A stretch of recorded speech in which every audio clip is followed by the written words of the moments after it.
Hello guys, welcome to Fix Up Repair Tech. So here we are again guys, for today meron tayo for repair ng isang RTX MSI GeForce 2080 Ti. Ito yung Trio Gaming. Trio dahil tatlong fan. So guys, ang complaint ng customer dito ay nagdi-display naman siya, but unfortunately meron siyang error code 43. So usually pag ganun, may problema tayo sa DRAM, no? Tama ba? Yung mga followers natin dyan, alam na yan, lalo yung mga veterano. Okay guys, samahan niyo ako, check natin, tingnan natin, let's go. So check na natin. So yan, nag-display naman siya. So yan siya guys. Okay, so NVIDIA GeForce RTX 2080 Ti. So okay, right click natin, then properties. So makikita natin dito guys, lapit lang natin, Windows has stopped this device because it has reported problem code 43.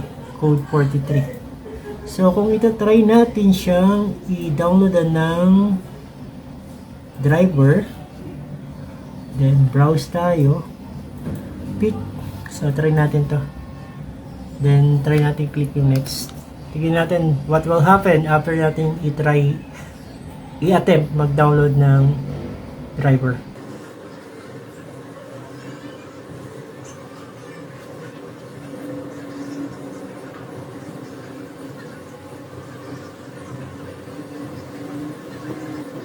So yan guys, nagkaroon ng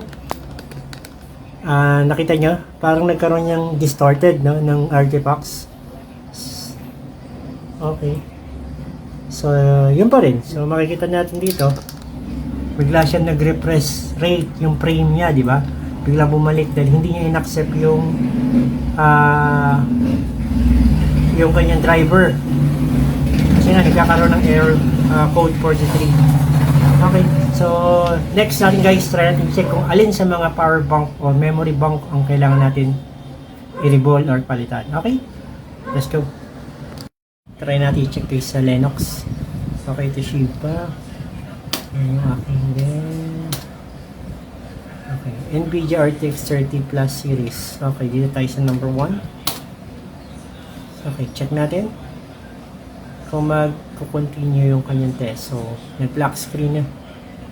Okay, so nag-black screen yung test natin guys. Ang gagawin na lang natin, hintayin lang natin na few minutes, then tatry natin sa report test niya kung anong result. Okay? So, try natin i-check guys yung result ng test natin. Okay, dito tayo sa report. So, select all, then copy lang natin yan. Then, bukas tayo ng Excel guys. Then natin i-copy. Then natin i-copy paste yan para makita natin yung result. Okay. So, yun. Okay. So, yun. Ito guys. Meron tayong faulty component dito na isang may faulty memory bank tayo. Itong E1 A, B, C, D, E E1 ito, napakataas ng error niya, no? So test natin guys para malaman natin kung tama ba yung test natin. Ayan, so check natin dito. Ito, makikita nyo ito rito, lakihan natin ito, test, gawin natin 20. So nakita nyo na, so TU102. Bukas natin yung ating Excel. So ito siya guys, diba ito yung tinetest natin, MSI RTX 2080 Ti Gaming X Trio. So makikita nyo rito TU102 para ma-confirm natin kung tama yung tinetest natin. Okay, yan. So TU102. Okay, so problem natin ay nasa E1. Nasa E1 guys to. Okay, try natin i-check yan guys. Okay guys, so try natin i-check. Okay, napunit yung tamang tag niya. Bagong bago pa, oh. Bago lang daw to guys eh. Okay, so okay, Ang problema natin ay A1. Tama ba? A1. So, start tayo rito.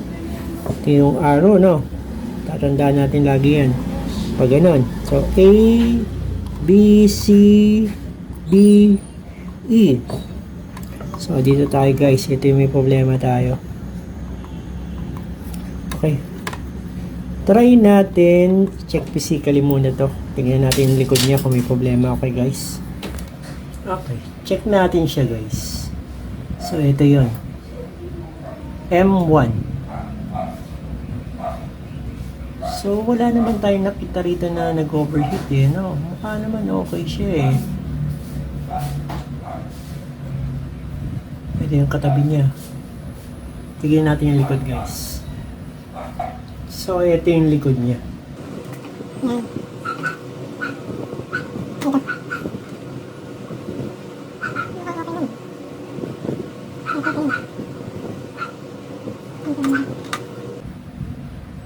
Okay. Try muna natin i-replo. Replo ko lang siya guys.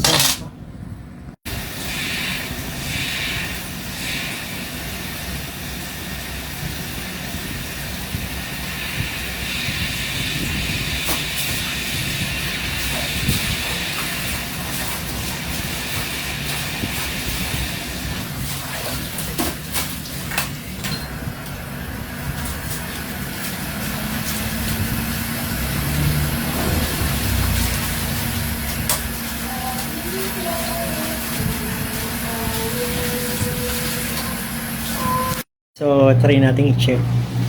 So, after natin enter. So, mayroon ako nakakita rito guys. So, napansin nyo, maliit na yung icons ng test unit welcome natin. Diba? Sa umpisa pa lang. So, maliliit na rin yung icon niya. So, diba? Maliit na yung icons niya. So, duda ako dito guys. Meron na tong may driver na to. Check natin. Nalagay ko lang sa folder. So, tingin ko meron na tayong driver guys. Nadi-detect na. Very obvious naman kasi maliit na yung icons niya. Yan. So, makikita niyo yung ating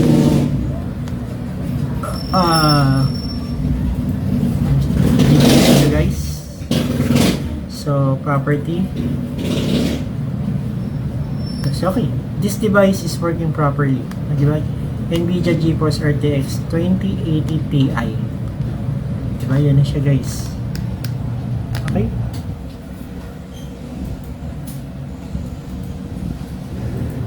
So yan. No more code 43. No more code 43. Okay. So check natin guys yung kanyang tech power up. Check natin. Post ko lang, medyo mabagal kasi pag open yung tech power up eh. Yan. Tingnan natin tech power up natin. Okay.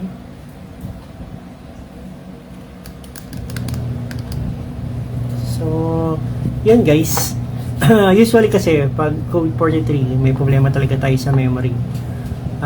Madalas memory. Pero meron din cases o scenario na may problema sa memory and also may problema din sa GPU.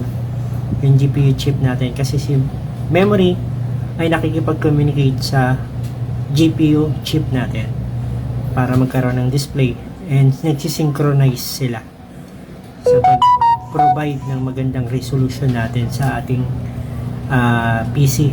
So, okay, so ito na. NVIDIA GeForce RTX 2080 Ti. So, isa siyang 11,264 MB o 11 GB. Ilang bit ba to? So, 352 bit. Wow. 352 bit pala to guys. So, yun. That's it guys. Wala na tayong problem sa code 43. So, mayroon na siyang driver. Okay. Try natin i-update yung driver niya. Tingnan natin kung ma-update yung driver niya. O, bahala na si customer. Tingnan natin i-update yung driver niya. Update driver. Okay. Okay. Yun na. The best driver for your device is already installed. Okay. That's it guys. Thank you very much for watching. God bless po. Bye-bye you.